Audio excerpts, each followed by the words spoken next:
So then, you were once again, what movie did you? Oh, Captain. Yeah, I don't know about that one actually. You Um, never seen it? Captain Courageous. Have you at least heard of it? It's based off of a book by Rudyard Kipling, who wrote The Jungle Book. So what's it called again? Captain Courageous? Captains, courageous. Captains is plural. Oh, Captain's Courageous, right. It's a comedy or what? No, it's weird. It says it's an action adventure movie. It's more of a drama than anything. Who says it's an action adventure movie? Film critics. Even though the only action adventure part of it is a boy gets lost at sea and a fishing boat picks him up. That's about it. Well, IMDb says adventure slash drama slash family, so Well, I um think Wikipedia said action adventure, and in fact, when I recorded it on my Direct TV, it said action adventure. yeah, but I kind of tend to believe IMDb above anything else when it comes to movies. Right. Maybe on par with Rotten Tomatoes. Yeah. Rotten Oh yeah. Tomatoes is like the professional rating, and then IMDb is like a rating made by people like you and me, who Right. just see the movie, have fun, and then rate it based on how Right. much fun did they have. Which actually makes me curious to see how Zootopia is currently viewed on IMDb. It Oh, okay. has 8.1, not bad at all. Not bad for a movie that hasn't come out yet. It hasn't come out yet at your place, but all over Europe, it's already out since Oh, March. really? Did I say March? No, since February. Yeah, and let me tell you, by country. Denmark, it was released on 11th of February. Spain, 12th of February. Vietnam, 12th. Belgium 14, France 17, Indonesia 17, Netherlands 17, Philippines 17, Argentina 18, Chile, Italy, South Korea, Mexico, Uruguay all 18, Poland and Venezuela 19, Sweden 24, Cambodia 25, Portugal 25. The main idea is that you guys are like on the at the end of the list. You guys get to see it E- last. Even though it's an American movie. Yeah, you guys are grounded from seeing this American movie. Oh, actually, Japan is the last. I think um, Japan might want edit it up a bit, just like they did with the MLP thing, because they added in their own touch. That's why it took so long Yeah. for it to n- be released there. They have their own special intro, they have their own special outro, and I won't be surprised if they do the same for this one. Although it would suck because you're taken away from the action. So, Yeah. Oh, and speaking of Zootopia, I just got a text from Lauren. I asked her if she wanted to go see it with me next weekend, and she said yes. all right, if that's something you would like our viewers to hear, go right ahead. And I could always edit it out if I want to. Or maybe I won't. yeah, it's gonna be like a surprise. Will he or will he not edit it out? I don't know. I think it's cool for people to see my personal side once in a while. You have a personal side? When did that happen?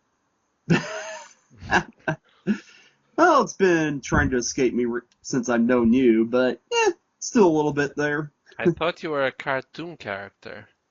At least Really? you said that at one point. So all this time I thought I was speaking to a cartoon character.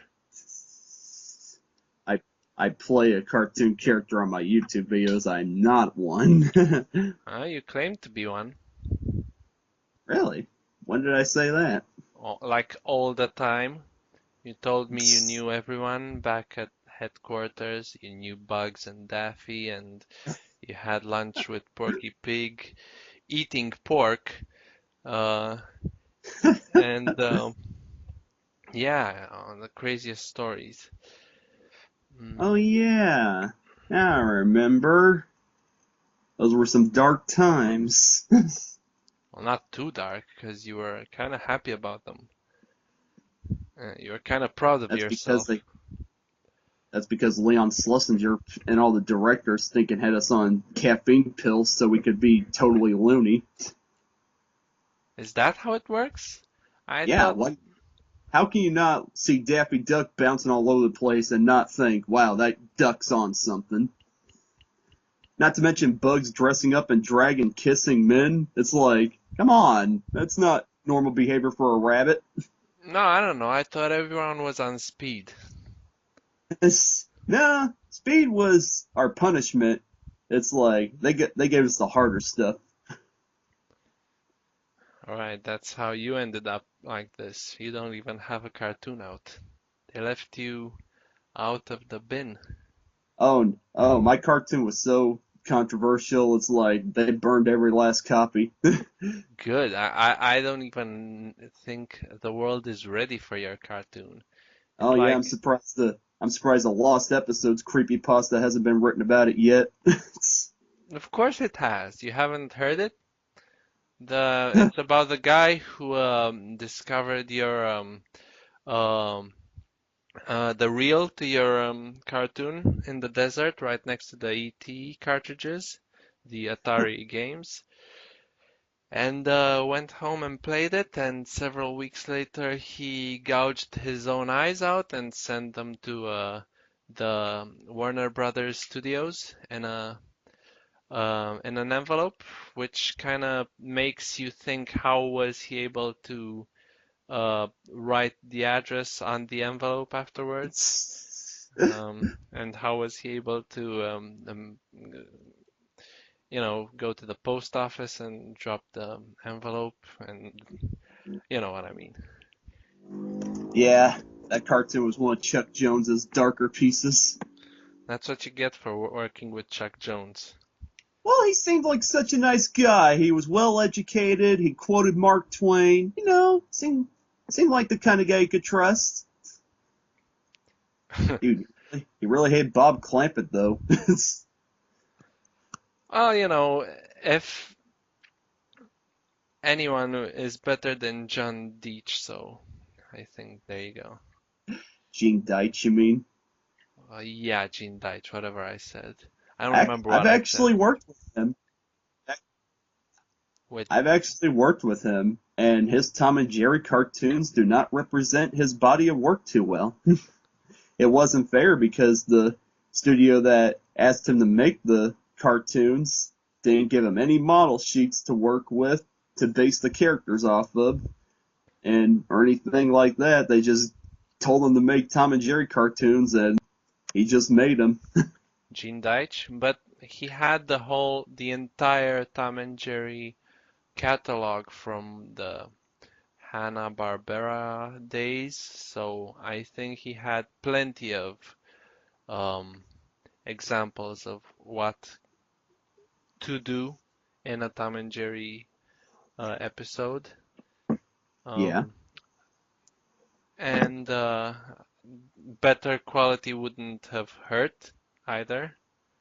Well, I know that's they went to like Czechoslovakia to film them, which kind of begs the question, why the fuck would you go to a communist country to film your Tom and Jerry, no matter how cheap it costs? You saw the final result. Like, did they expect anything else? well, You, have that's the you thing. you saw the pirate episode, right? Have you The heard only the what? the only Gene Deitch Tom and Jerry cartoon I've seen is the one where they have the barbecue. Oh, you haven't seen the Gene Deitch episodes. well, I tried to shut them out of my. Well, it's like I probably seen more of them when Cartoon Network aired them back in the day, but the Cookout one is the one that sticks out to me the most because they aired that one the most. Well, I actually thought you saw all the Tom and Jerry stuff, like no I've only seen exception. the I've only seen the all the Hanna-Barbera Tom and Jerry stuff because that's the only Tom and Jerry worth watching. Because they're the ones who created the characters. Right. Um, But well, you bring up I think I actually saw more than you then, because I think I saw all of them, wow, including the Gene Deitch era, including the Chuck Jones era. So, and yeah, I can safely say that Chuck Jones did in fact try to bring Tom and Jerry to its original format, and he put in a lot of more effort than what Gene did, I think. it's, I don't even think Gene liked working for this show. You can, Chuck Jones didn't either. He hated Tom and Jerry actually. well, yeah, but at least you can't tell with his rendition of Tom and Jerry. With Chuck Jones, yeah, you can tell that no one gives a fuck. It's From just, No, seriously, from the way it looks to the way it sounds, everything is wrong with those episodes. well, Like, Well, it all comes down to the kind of budget that the studio gives you. It's like Chuck Jones is like obviously he had a higher budget than Gene Deitch did, and like Gene Deitch is like he didn't understand the Hollywood way of making cartoons, so he just was thrown these characters and said to work on them, and he just did whatever he wanted with them. okay, I guess. And you bring up a good point. It's like no matter how hard an artist tries, it is impossible to copy somebody else's style like to a T. It just can't be done. Like I admire Tex Avery and stuff like that, and I could try my whole life trying to get his style down, but I just can't do it because I'm not Tex Avery. It's all about your approach to comedy. Right, That's what's important. right. And everyone has their own approach. That's why no one can, because you can study as many Tex Avery episodes as you want. If you're gonna attempt to make a copy, at the end of the day, it's just gonna be a copy, and everyone is gonna notice it as a copy. Right. Like how I know you haven't seen AI, but you have seen the I know Nostalgia enough of Critic I know review. enough about it. Yes, I know So, Steven Spielberg. I know it was Stanley Kubrick's idea, and Steven Spielberg took the project over to pay tribute to Kubrick. so yeah, that's what would happen when someone else tries to copy someone's style. You get stuff like that. Right. Well, at least he tried. Yeah, I'm not condemning him or anything. I'm just giving you an example of what happens when someone else tries someone. Um, and actually, sometimes it works. Have you seen the um, what's it called? The Datmav series? Yes. That the Yes. first thing I said when I saw the first episode was this has to be made by John Kay. I cannot see anyone else making something like this. And it was actually not made by John Kay, but by someone who tried to copy his style down to a T, and I think they Right. made a good job out of it. And Right. also, I have another example, which I'm gonna search the name of Well, right now because I don't. well, while you're doing that, I will add. It's like I knew when I watched the Pony Dot Mob series, I could tell they were paying tribute to John Kay, but I knew it wasn't John Kay because he has such a unique drawing style that those cartoons really it kind of was there matching his style, but it wasn't quite there. So I knew it wasn't exactly John Kay style. But But what they did get right is the style of humor and the style of like the animation. That's the kind of stuff John K would do. Another But example is Tales of Worm Paranoia, which was a What the Cartoon short, and that just reeks of John K. Like everything.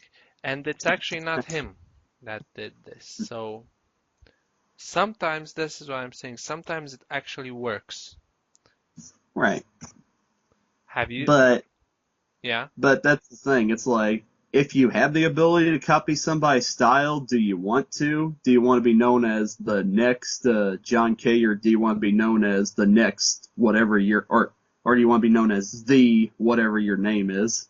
It's like, do you want to be your career to be typecast as somebody who's copying somebody else?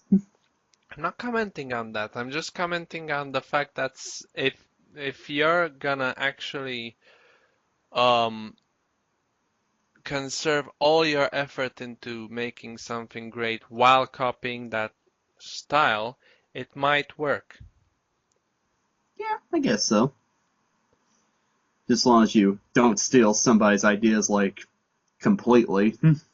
No, the copying someone's style and ripping someone off is not the same thing. Snookums and meat. Sorry, what? Snookums and meat. What the hell is Snookums and me? It was Disney's answer to Ren and Stimpy. Oh, really? I have never heard of this. Really? I, You haven't seen the Nostalgia Critics Disney Afternoon video? no. Okay then. Basically, it was okay. It's not Snookums and meat. It's Schnookums. You gotta say the sh Schnookums and meat, Yeah, yeah, yeah. and it was Disney copying Ren and Stimpy with disastrous results. Yeah, I think Cartoon Network did a better job of that with Two Stupid Dogs. Even if that show copied Ren and Stimpy, it was still their own style. It was I far more laid back and jazzy than Ren and Stimpy. I don't consider that a Ren and Stimpy ripoff. It It is was more really. low down and appeared at a time when Ren and Stimpy was popular, so I think it was their response to Ren and Stimpy more or less. But this is what I'm saying, it's still their own style. It still felt like its own thing. It wasn't like trying to copy Ren and Stimpy style like completely, unlike Schnookums and Meat did like it did the wild takes, it did the uh the 1930s cartoon character designs, it did the painted shots. Yeah, it was really trying hard, and even the theme song sounds like Ren and Stimpy. You wouldn't believe it. It's like it's too similar to be a coincidence. Hmm. I'll, It's even a dog and a cat. Like, yeah, yeah, I know. I saw that. I'll um I'll look over it because it kind of seems I want to see how much of a ripoff this is. all You right, you've got me interested. all right, you've been warned. Yeah, but usually, I don't really care about warnings. No, you don't. Just like Keith Moon. He can, as if there's no matter what the danger is, you just go for it and think about it later. That's actually how Pete Townsend lost his hearing. Did you know that? Pete Townsend can't hear. In 1 year, no. He lost his hearing in 1 year because Keith Moon had this bright idea at one point to blow up his drum kit, and he like put like a fuckload of cherry bombs inside his bass drum, and at the end of my generation, it just exploded. And Pete happened to be, he was happily smashing his guitar in front of the drums. He had no idea the thing was gonna explode, and it Oh basically God! exploded in his face, more or less. Ow! So, yeah, there's a video of it and everything. It's It's kind of every time. Sorry. Every time you tell me a Keith Moon story, he just becomes more and more awesome. he was I mean he was a good drummer, you know. Everyone in the Who was considered a master at their instrument, but Keith was he was a good drummer, but he was a lousy personality, really. He was kind of abusive and drunk almost all the time. So, yeah, if that's the type of person you like in your rock and roll band, then go for it. Me, I Well, like people with more class, like, s- well, like Frank Zappa, basically. class. You call a guy playing on stage with his shirt off class? Yeah. What's the problem with that? I don't know. I just think if you're class, that you at least dress a little more formally when you're playing on stage in front of thousands of people. Oh, he didn't give a fuck. This is but that that's Class. not what I mean by class. What I mean by Okay. class is the way you're gonna treat the people around you and Oh, I see. Okay. not get into fights over every little shit. Not, you know, forgive and forget. Mhm, And basically respect the people you work with. mhm. I see. So, Zappa never had any notorious feuds with anybody other than the U.S. Congress. That was regarding his political views. It has nothing to do with the way it doesn't, you know what I mean. Oh, I thought it was because the Congress was trying to pass that law that would censor music, and he was one of the artists who came up to speak against it. Yeah, he was among the many artists who spoke against it. But once again, the parents of America had their way and ruined something that was meant to be beautiful. I It's really think they have too much power for their own good, really. well, when you live in a country of high Christian population, and they want to keep America pure and innocent. That's just the kind of things that happen. Yeah, I'm actually quite surprised that they managed to get um, the vote about regarding the gay marriage. So I was sure that Mostly, sorry? no, sorry. I think that was actually the Supreme Court's decision. Not that didn't go to vote to the American people. The Supreme Court just all the judges just said like, "Yep, gay marriage is legal now." They didn't make the American people vote on that.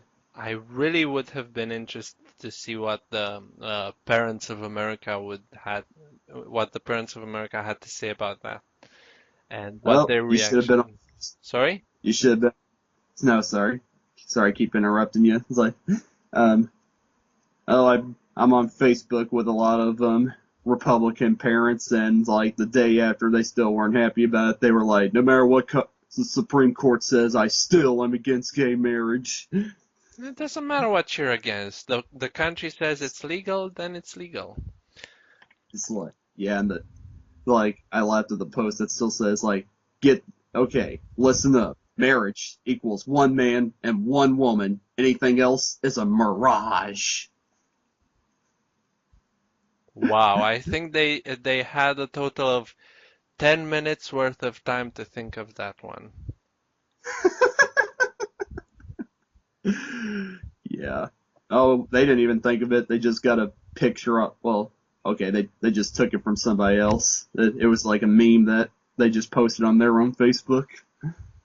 It's not even clever. It's just a way to get something funny up there, but it doesn't even make Yeah. that much sense. Cause anyway, It's didn't mean much to me. The law was already passed. Nothing they can do about it. Complain all they want. exactly. If the law is passed, then you can go anywhere you want. At the end of the day, no one will Yeah. care. Yeah, and I don't know if you heard about this, but over here, in the state of Kentucky, this woman named Kim Davis, she denied like a marriage license to a same-sex couple, and since this was after gay marriage got legalized, she was breaking the law, so she went to jail for it. And Great. then it's like, well, here's the thing. What? Everybody was starting to like cheer for her and call her a hero and a martyr for standing up for her beliefs. Who cares? And It's like Go ahead. and it's no sorry. And it's like then on the day she was released, it's like she had like a whole crowd of people just standing out waiting for her to get out and cheering for her. And all she had to say was, "The only law I obey is the law of God." Here's the thing. As people evolve, there are more and more people that choose not to believe in God anymore. Um, Yeah, oh, actually, I'm not in God, but in religion. right, Um, so that's something to think about, I think. right. Um, so that's pretty much it, I would say. Yeah.